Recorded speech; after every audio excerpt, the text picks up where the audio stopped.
everyone, and welcome. My name is Lori Rubin, and today we are joined by Nicole Young, and also Abba Shapiro will be hosting this webinar. So to start out with, I wanted to introduce you to Nicole. I've known her for a few years now, and she is just one of my favorite photographers and educators. She does a lot of content creation for us at Skylum. And she's written books, and I know you folks know her, but I wanted to go ahead and introduce you to her as well. Abba Shapiro will be hosting this webinar, and he is our evangelist for Skylum, does a lot of content creation for us as well. So it's a real pleasure to have both of them here. Abba, why don't you go ahead and say hi to everybody, and we'll go ahead and get started with Nicole. Hello, everybody. Thank you for joining us today. We're going to be covering everything from camera settings and white balance all the way through working with raw photos and even creating presets. So with that, Nicole, I'm going to hand it off to you because you have a lot of information you're going to be throwing at us. Yeah, I sure do. Abba and Lori, thank you so much for having me on the webinar. And to everyone watching live and everyone who's watching the recorded version, thank you as well for taking the time. We're going to be talking about raw photos, and I think a lot of you are aware of raw photos of it. We're specifically going to be talking about how you can really kind of harness that power of raw photos using Luminar 2018. Before I get started, I wanted to share real quickly, just kind of do my little promotional stuff out the front.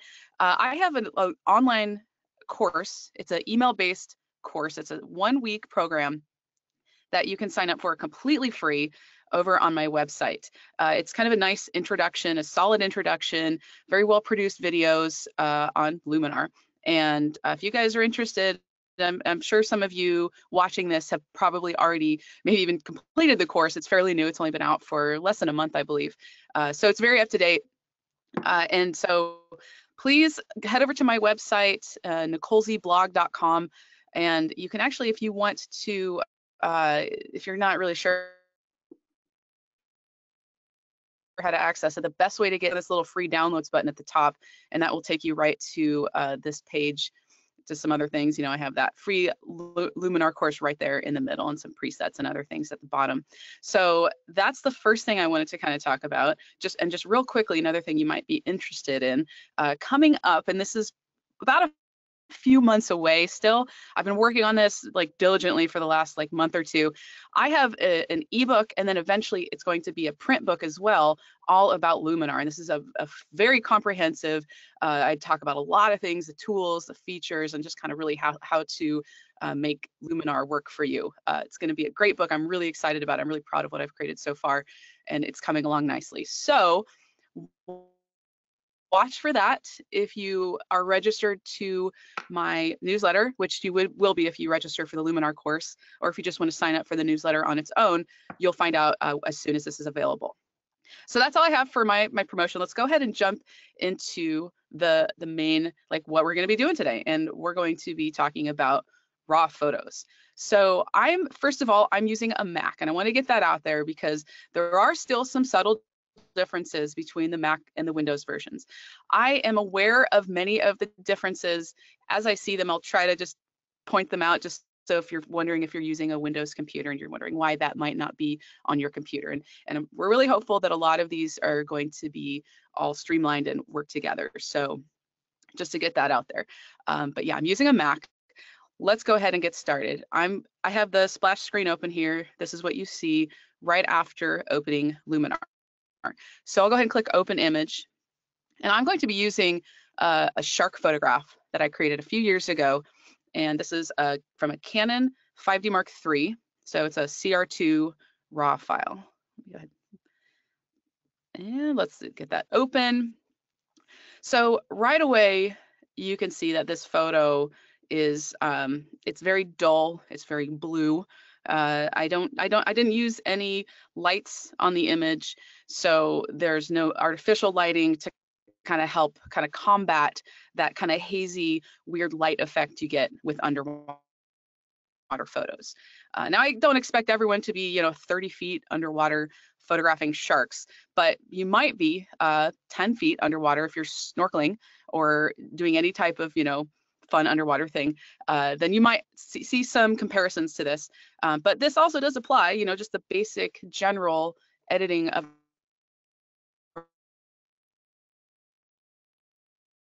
a raw photograph is still going by a good kind of extreme on how to process raw photos, specifically white balance, because that's the main thing that I really need to adjust here.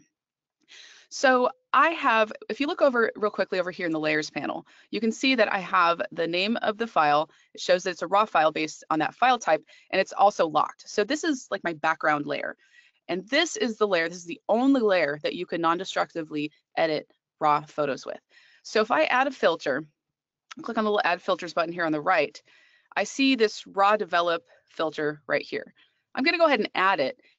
And as soon as I do that, it disappears from that list because this raw develop filter can only be added once to the main layer. After that, if you have other additional adjustment layers, it's called a develop filter.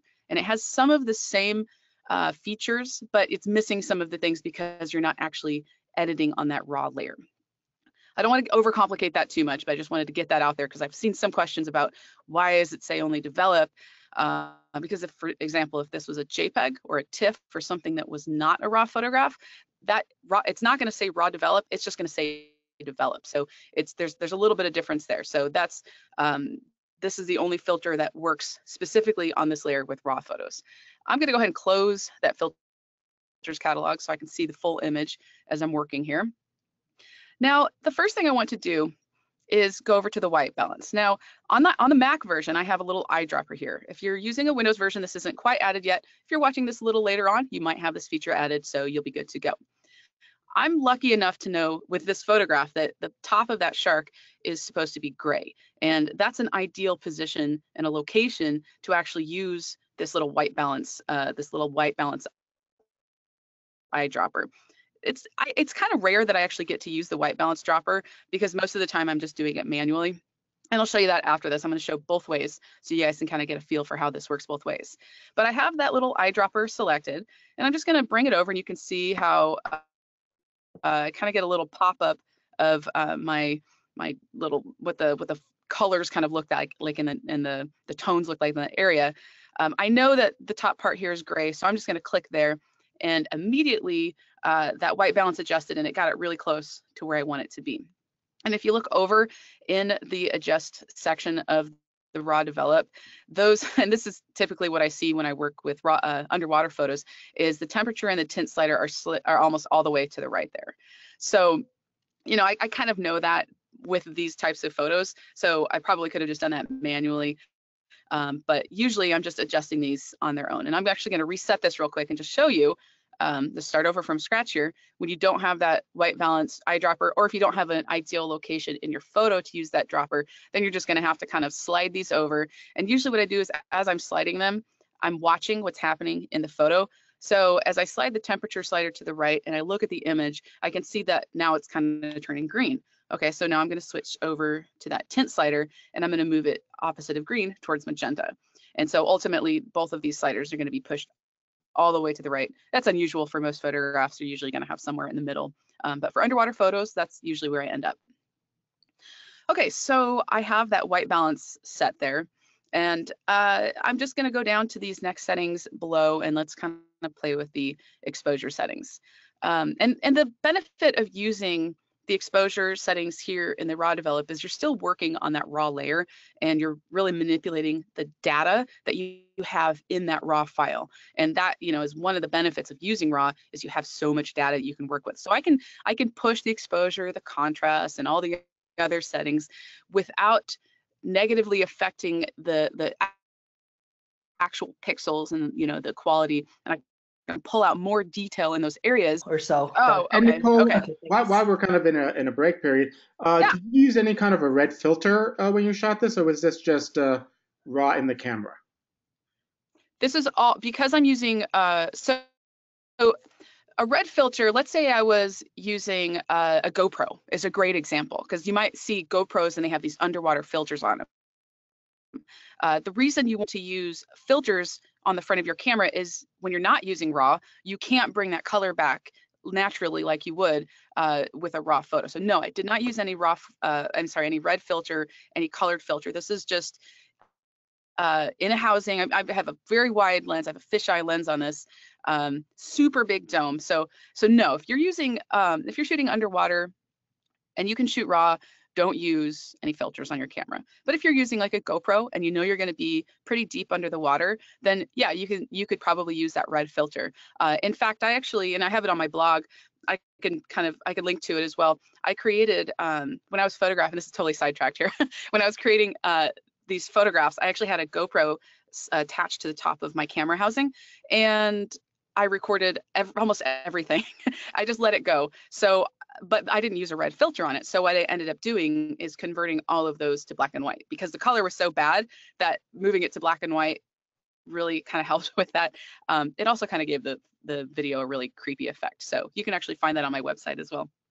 All right. So let's get back into, we're working on the tone here. And I'm getting pretty close to, I think, where I want this to be. I think the tones look great. Maybe I'll increase the whites a little bit to add some brightness. And as you can see, every time I move one slider, I almost have to automatically move another slider. If I add too much shadow, if I bring out too much detail in the shadow, then it washes out the photo. So then maybe I have to go into the blacks and decrease that to kind of just boost that contrast a little bit more. So they all kind of, combined, they all kind of do the same thing. For example, the contrast might be a combination of, increasing the whites and decreasing the blacks. So it's just play around with the sliders while you're doing that. The numbers don't matter. It's how your image looks and what's going on in the photo. So I'm always watching my image while I'm moving those adjustments around. Okay, so real quickly, I'm going to jump over to the lens section within this raw develop filter. So the lens, so this, like I said previously, this is photographed with a fisheye, 15 millimeter fisheye lens. So there's a lot of distortion in this image. May not be entirely apparent, because the shark was probably only like up, maybe 5 feet away. It was really, really close. But you can't really tell that because of the really wide angle. But I could increase that distortion by moving it, to the left, but then it just starts to get weird. I could kind of decrease some of the distortion and kind of give it a little bit more of a natural look. If I move it too far to the right, though,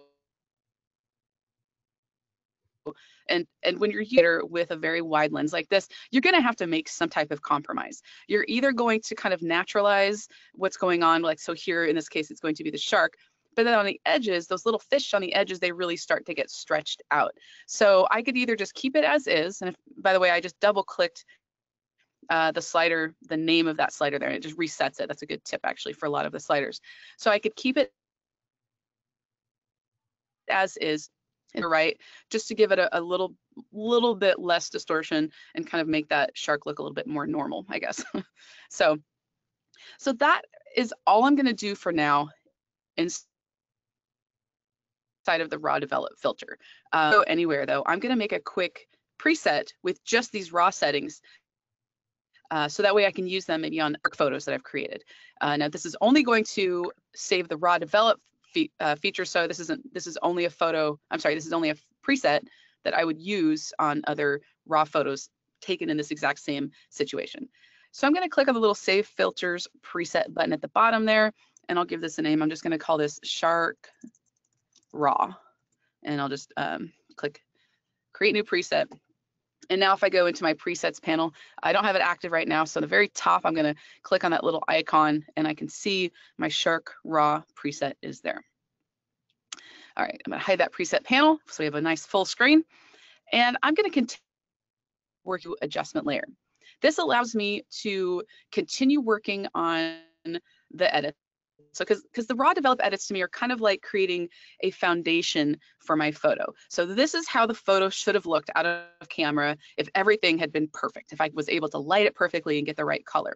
But the filters in Luminar can really add some extra oomph to a photo and really, accentuate different areas and add some style.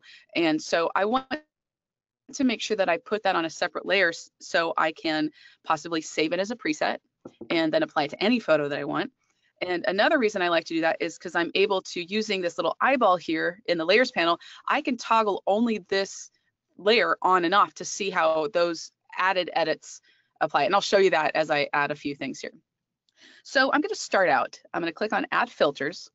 And I'm going to start out by adding the accent AI filter. I use this on almost all my photos. It's just a great filter. It's even if you think your photo looks perfect and lighting is great, add this filter and slide this boost slider to the right, and you're going to see like an immediate impact. So let's go ahead and just a real quick toggle. This is a very subtle adjustment here. I don't really want it. You know, I could push it really far to the right, and even at like 100%. I mean, it's still overdone there, but it's not like, you know, destroying our eyeballs overdone. So let me bring that back down. It's about 30 or so. Again, I'm watching my image as I'm doing this. I'll toggle that on and off, and I like what that's doing there. Now, another filter I use on almost every single image is the remove color cast filter.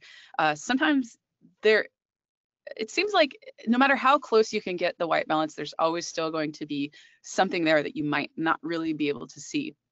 So I like to add this color cast filter, and I always start out just by moving the amount slider to the right, and I'm waiting until I feel like the color is perfectly balanced. And I think right there, you know, it's just a random number. It's just a hue slider basically. You're just kind of watching the color as it's moving.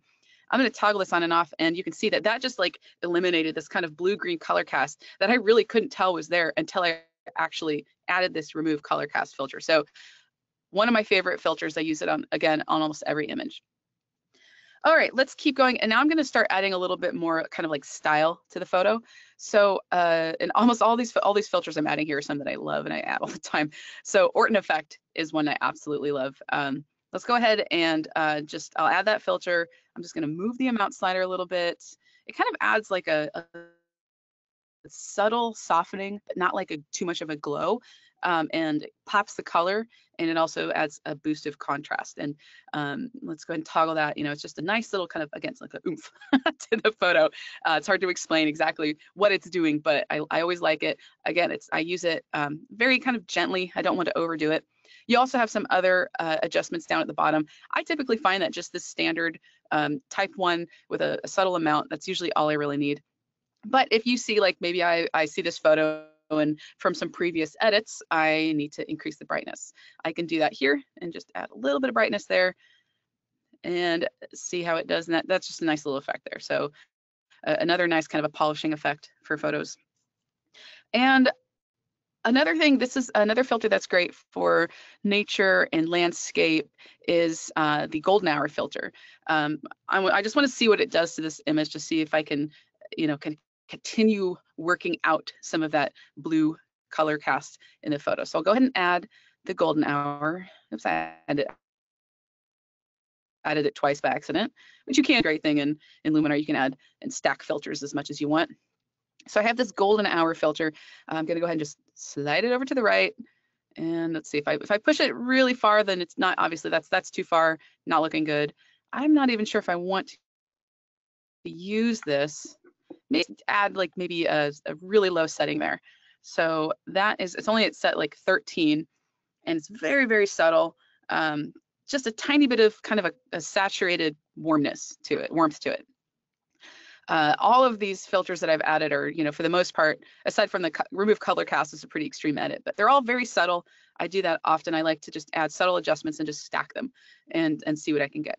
Okay, so I'm at this point here. I'm not finished with the photo. I still have a few more things I want to do here, but what I'm going to do now is I'd like to see what these edits look like but I want to maintain that original raw develop edit on top of it. So I'm going to just go up to the layers panel, and I'm going to click on that little eyeball on the right for this adjustment layer, and now I can toggle that before and after of only these extra edits. So I can see this is what the raw develop filter looks like, just, you know, kind of my baseline image. And now this is with all those extra edits. If you wanted to see a full preview of before and after from when I started, before I added anything, I / key, and this will show me. But you can usually, I kind of want to ignore those edits when I'm checking the image, just because I know that those edits are going to stay. There's nothing I'm going to do to really change those. It's the extra stuff that I want to see. What is this doing to my photograph? All right, so I'm going to add one more filter to this, and one you might not expect. I'm going to add a sunrays filter. You can see, and before I click on it, you can kind of see up here in the top, there is a beam of light coming down here, and that is actually because above, kind of up on the top left, is where the boat was.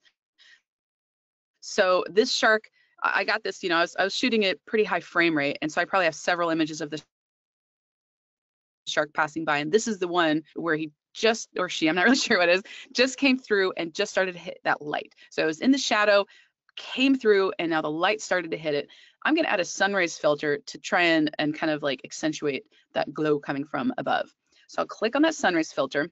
I'm finished adding filters here, so I'll hide the filters catalog so I can have a better preview of my image. Now I can use the cursor and actually move it around. But the problem is obviously the sun isn't going to originate from inside of the water. I need it above. So I'm going to get it above where I think I might want it to be. And then I'm going to continue moving it using the X and Y coordinate sliders here. So the Y coordinate's going to move it up and down. So I can move it up as high as I want.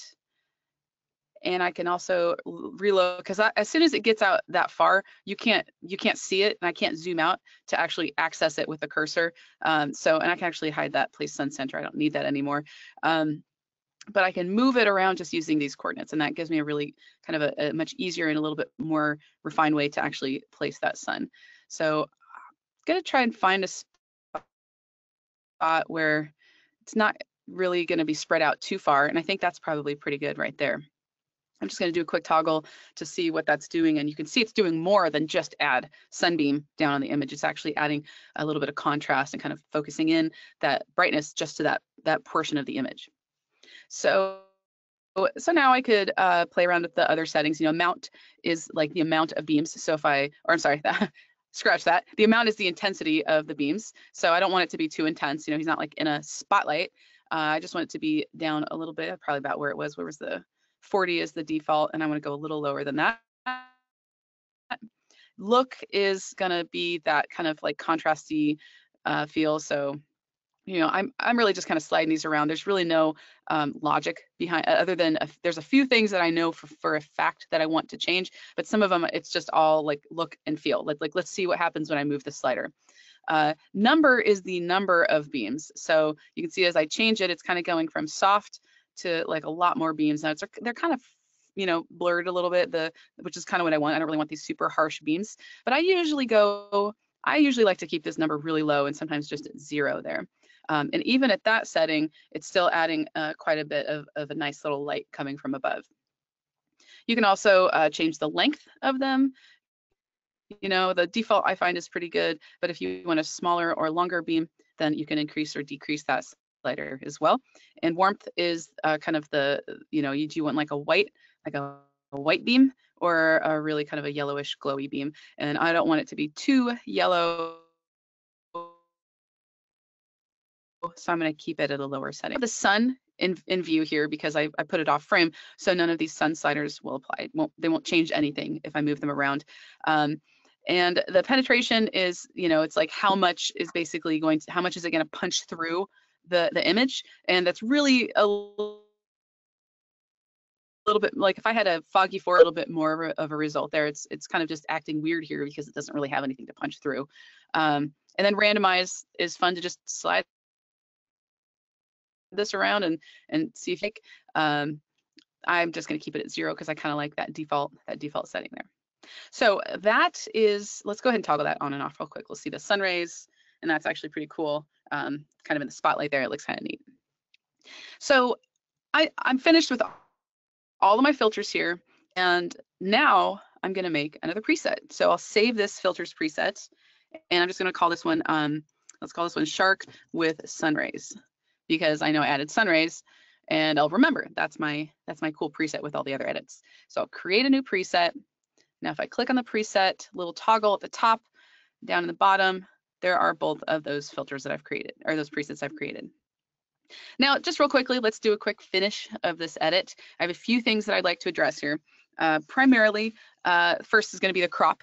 I need to crop out the cage because, you know, I was using a really, really wide lens here. And as you know, you can only stick the camera out so far before it's unsafe. So I'm going to crop it. So I'll go up to the tools at the top. I'm going to click on that little crop, select that crop tool. Now I don't want to change the aspect ratio I want to keep everything kind of as the original, the 2x3 edit that or the 2x3 aspect that I actually photographed this with. When you first access the crop tool, it gives you kind of a free form edit, and I obviously don't want to do that. I want to keep it restrained to the original aspect ratio. So the first thing I always do is I click on that little lock icon, and now I can just move each corner or the sides, and it's going to maintain that ratio. So I'm just going to move it in just enough to eliminate that cage on the right, and then I'll click done at the top. Okay, so now the only thing I want to add is I want to erase some of these little specks and spots in the water. And I always save this till last. This is always the last thing I do, because when I create this edit, it's going to create a new layer, which kind of prevents me from re-editing anything that I had below. So if I were to take out all the spots here and then decide that I don't want the sun rays filter, well, I'd have to do that edit again. Or, if I wanted to add a sun rays filter, it wouldn't be on the original adjustment layer. So I hope that made sense. But I'll go ahead and jump down to the erase tool. This is actually perfect. Little spots, little specks, any kind of sensor spots or dust spots is really good for, this tool is really good for kind of eliminating those. So as soon as it's open, all the settings are pretty much where I want them to be. Add is what I want to use, because I want to make sure that I'm adding kind of the paint brush strokes. I'm going to zoom in to make sure that I can see these a little bit better. Oops, and I accidentally added one right there. So let's show how to subtract. So if you add something that you don't want, you can subtract it by going to subtract. I just increase my brush size there using the right bracket key, and now I can just remove that. Now the way this tool works is first you paint over everything you want to remove, and then you click the erase button and it does it all at once. So so you can kind of go through and kind of find everything as you want it, and then get it all done, all erased in one fell swoop. So I went back to the add tool, their add option there. I'm going to reduce my brush size down just using that left bracket key, and I'll just click over the ones that I want to remove. I can press and hold that space bar to pan around the image, and I'll just find a few more of these spots. I mean, I could get super detailed if, as I zoom in, you can see a lot of little specks and spots there. I want a little bit of that in the water though, because I want to kind of maintain that atmosphere. There's a lot of stuff going on in this water. So I don't want to get rid of too much, just a few. That one right there is the biggest one because it was really bright. So I'm finished with all of that, and I'm just going to click erase, and it's going to do its thing and work it and erase all those little spots. It doesn't have a lot to go here, so it didn't take very long, but now the spots are gone, and then I'm finished. So I'll click done. And once this jumps over, once this finishes processing, you'll see over here in the layers panel, now I have a full new image layer that says erased image layer. And so all of these edits that I did below it, I could go back and re-edit them, but I would have to then redo this erased image layer. So I have to make sure that when I'm using that tool, it's pretty much going to be the last thing I want to do, or I have in my head, I know that I might be doing other things, but they have to be on top of all the edits I did before. Okay, so that's I guess I've used up about half my time here, it looks like, and that is that first full edit. I'm going to go ahead and just save this for Nicole? just because I like to save my files folder. And yeah. There are a couple of questions came in while you were showing us that, and I just want to kind of toss them at you. Okay. And you may be getting to this actually in the second half. Somebody asked if they if they make a preset, can they go back and in the preset when they apply it, can they adjust the preset sliders? Absolutely, and I'm going to show you that. That's the next thing I was going to do, and I'll show you how to apply and kind of re-edit those presets. And then a second one, and you may go when you do the saving, is people are curious again what color space you're working in and how you might save that for print versus the internet. Oh, okay. So let me actually check. Let's go into the preferences and see. When we get to the preferences here, I should know this probably, right? Check for updates. I mean, I typically work in Help me, do you guys, hey, Lori, do you know how to get to the preferences? Is there preferences in here for the color space? This is the challenge of knowing so many actually, yeah, I know. When you go to export it, that's when you can select it. There we go. All right, so to export, you go up to this little icon on the top right, export to image. Now, on my, usually it's an application-based thing when you're working with the color space you're working in. Typically, most of the things I do are sRGB because I'm sharing online, I'm printing, I'm sharing through ebooks. Most of the things are digital format. I don't print a lot of my work, but when I do print my work, I typically do it through services online, and they will usually tell you what type of color space. And for the most part, my experience is that a lot of them will accept sRGB and also like Adobe RGB, and that's just really up to them. And so I don't print at home, so I'm really not an authority on talking about printing at home and using soft proofing and all those types of things. So there are resources I'm sure out there that you can go to. But to set your color space, it's just this little drop down here, and you've got 3 options. Like I said, usually mine is sRGB just because that's an ideal color space for sharing to the web. Well, Adobe RGB I believe is good as well, but sRGB I find to be really safe, and the colors are going to pop and everything's going to look good. So. Nicole, could you click on the format? Yeah. Oh, so you're really fast. Go back. I will go back. TIFF option for format. Mm-hmm. I just want to point out that when they get to that, they do have an option of controlling the bit depth. So, normally JPEGs are limited to the nature of being a JPEG, but you can actually have a much greater color depth if you switch from 8 to 16, which is one of the nice things if you are going to be printing, sure. And the Bureau accepts those larger files. Right. Yeah, thanks for that. All right, let's go ahead now. I'm going to open up a new image, and let's go ahead and close this one first. And I'll open up Luminar, make sure I have that splash screen. And I'm going to open up a similar image, photographed about at the same time as that shark photo that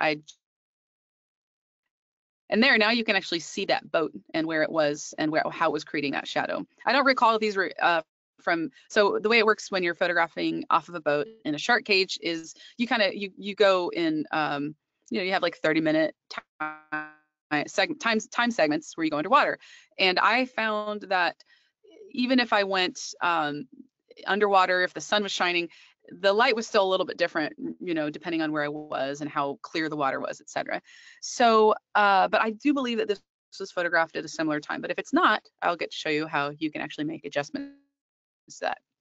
So first, I'm going to go up to my presets panel.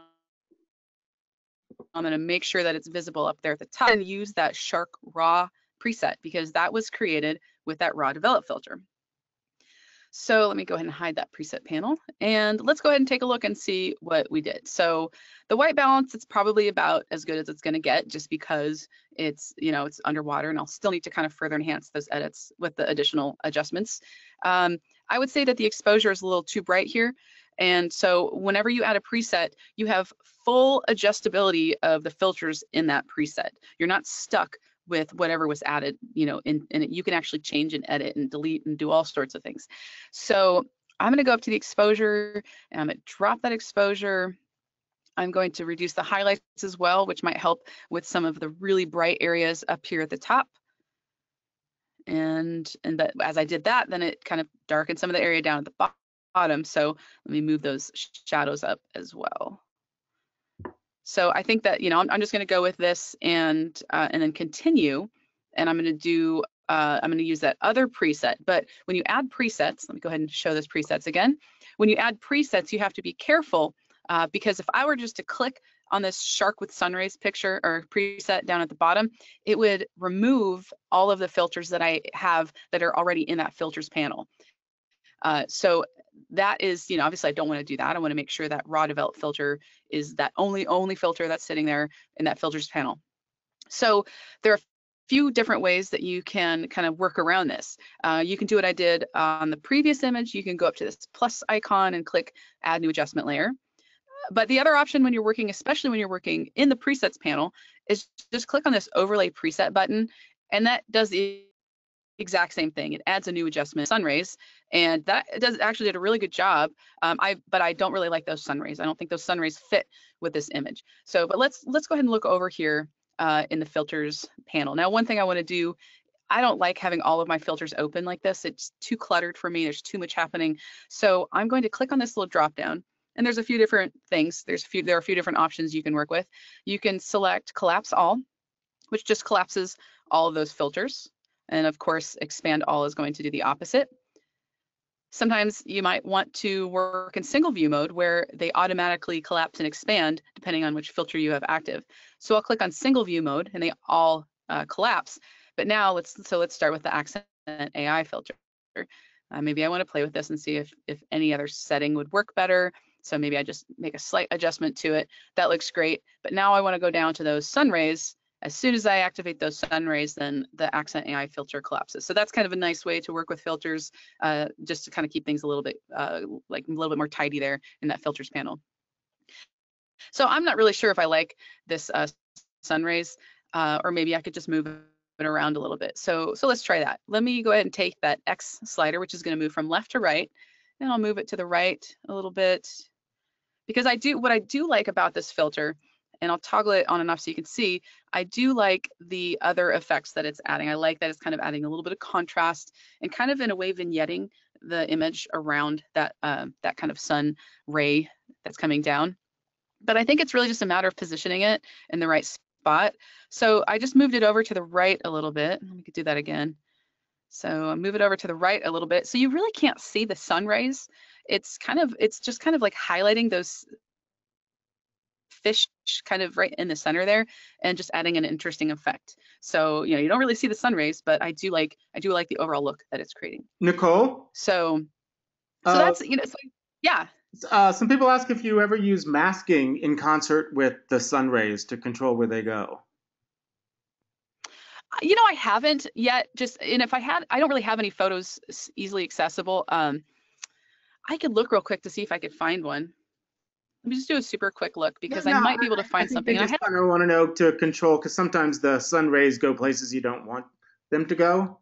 And if the masking works. The best way to go about masking is to masking the sun rays filter specifically is to do it from the filter. So you want to click on that brush icon, select the brush tool, and then brush and then paint out. You'd probably want to choose the erase option and then paint out where you don't want that mask, where that sun ray to be.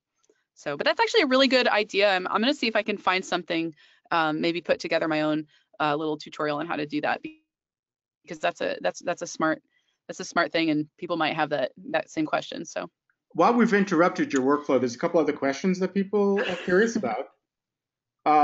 Sure. One is when you zoomed in, some folks noticed there was a lot of noise. I don't know whether it was noise or backscatter. Do you ever use the denoise filter in your underwater stuff? I have in the past. Let me go get out of this and let's jump into that real quick and let's see what we can do. I'm going to hide this sun rays filter here. All right, add the filter, and here we go, denoise. So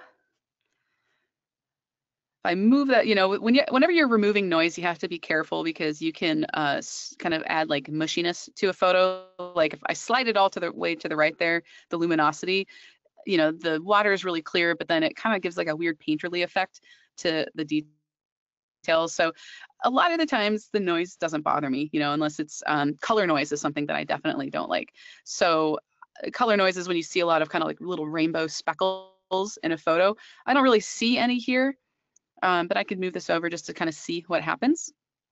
But yeah, I mean, I would say if anyone who wants to use that denoise filter, just to really watch your photo, make sure you zoom in to, I'm at 50% here, but you might want to zoom into 100% to see what it's actually doing to the image. I'm trying to find an actual in focus little fishy here. Just to make sure you're not kind of smushing an image, because it's really apparent when you have a photo and you've overdone kind of the noise removal. But like I said, I've become a lot, in my years as a digital photographer, I've become a lot more tolerant of grain and noise in my photos. So, you know, I guess it's kind of like a personal choice whether or not you use it. Makes it look a Any more little more questions? analog, a little more classic. Yeah, Um, yeah, exactly. now, obviously, we know you're also quite the aficionado with Lightroom, and people are asking how your workflow might be and how Luminar interacts with Lightroom and how you may use them together. Sure. So typically, I actually tend to use Lightroom more for my image catalog. So that's where all of my photos are stored. And a lot of the times I am editing my raw photos within Lightroom, and then I take it into Luminar to add a lot of those polishing effects. So like everything on this layer right now is the majority of what I do in Luminar. And that just happens to be my workflow. I've found a lot of the if you compare the two, I haven't really found a lot of huge differences. You know, Lightroom does have a few more raw capabilities in regards to, like, let's say even the noise filter. But I find, you know, I haven't really found anything that I don't like about the Luminar version. It just happens to be that I just use Lightroom. But yeah, I like to use Lightroom. It makes it really easy. You can either export your images directly with all of your edits. So you can edit a photo, edit a raw photo, and then export it to Luminar, and then add edits on top of that. Or you can take the source file and actually start, you know, if you want to do everything inside of Luminar, you can do that as well. So yeah, I use Lightroom So you as install my digital the asset. plugins so you can go directly from Lightroom into Luminar, or do you export it out as a separate image and then import that image into Luminar? No, I have the plugins installed here. You can see I have for both Photoshop and Lightroom. Yeah, so you want to go to Luminar and then install plugins. And like I don't have Elements or Aperture installed on this computer, so but I've already installed these two. So if you didn't have you know, if you didn't have it installed, it would just ask you to install it. Click the button, and then it just does it automatically. Excellent, thank you. Okay, are there any more questions? Oh, yeah, I actually have a question. While people might be typing this, you created two presets with the shark, and then you erased any of the issues with the new layer, and you couldn't control it. Have you ever created presets for your raw and for your second layer, and then gone back to the original image, cleaned it up, and then apply, say, your looks preset on top of it because you've already created that work? Does that make sense? I don't think no, I don't understand your You question. have no idea what I'm talking about. You had commented that when you went to the tools menu and you erased some of the dots, some of the noise, you couldn't go back and make Oh, I see. the changes.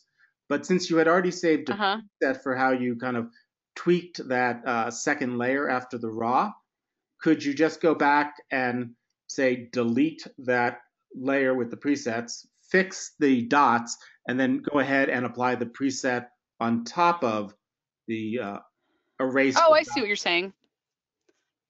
Yeah, absolutely. Yeah, that's absolutely a way you could do it. So then in effect, with what I said before, is it should be the last thing you do, using the erase tool or even the clone and stamp tool. That could also be the very first thing that you do. I guess for me, I just tend to leave those edits for the end. So yeah, so that's actually a really great way to do it as well. Cool. Okay, so let's go ahead. I'm going to show you guys, and it looks like I have a little bit of time left here, and I want to show you another really powerful feature of the raw develop filter. So let's go ahead and open up a photo here that has a lot of distortion. This is great. What I'm going to show you here is I find it's good for like architecture and kind of man-made things. So let's look at how funky that raw preset looks there. It's definitely not going to work for this photo. So I'm going to go ahead and hide that preset panel there. I'm going to add a filter. I'm using a DNG file for this one. I'm going to add that raw develop filter and hide the filters catalog. Okay, so I'm just going to skip the adjust. I'm going to skip over the lens, and I'm going to go straight to transform, because as you can see, this photo is really warped. This is handheld.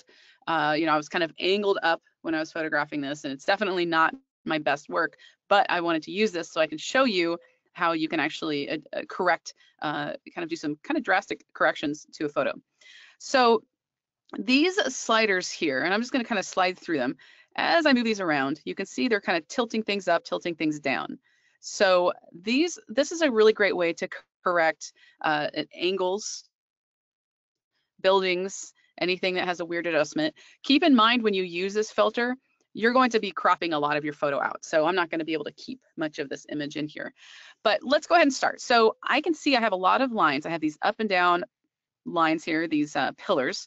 So I'm going to start out with the vertical adjustment. I'm going to move this to the graph, or that chart, or grid, I guess is the word for it, in my image. And I'm watching those middle ones, these middle pillars right here, and I want to get those as up and down as straight as possible. And so that did the trick, just moving it to -24, it looks like. I have lines going left to right, and if I hover over the horizontal, I can see that grid, and I want to kind of fix that. I could use the rotate. The rotate would kind of angle it, you know, turn it left and right. But I think this is more of like a warped kind of, I was shooting at an angle one direction or the other. So let me take that horizontal slider, and I'm going to move this to the right. And I'm watching right here, right at the bottom, I'm watching this tile, this line in the tile there, and I'm just trying to line it up so it's parallel to that grid line. Now it's like maybe the aspect. No, oh, that could actually work. Maybe fix the aspect a little bit. I don't want to go too far. I'm going to double click that, make sure I'm not stretching it too much, but I might want to fix that, stretch it out a little bit. And then the X and Y offset are going to kind of move things around as well. So I'm actually going to scale my image. So I apologize if I'm going too fast here. I know I'm kind of short on time here, but now what I want to do is, you can see there's a lot of weird gray area at the bottom. So I want to scale this in as much as I can. And then I'm going to use the X and Y offset, which kind of just shifts the image, because I know that there's a lot of image there at the top.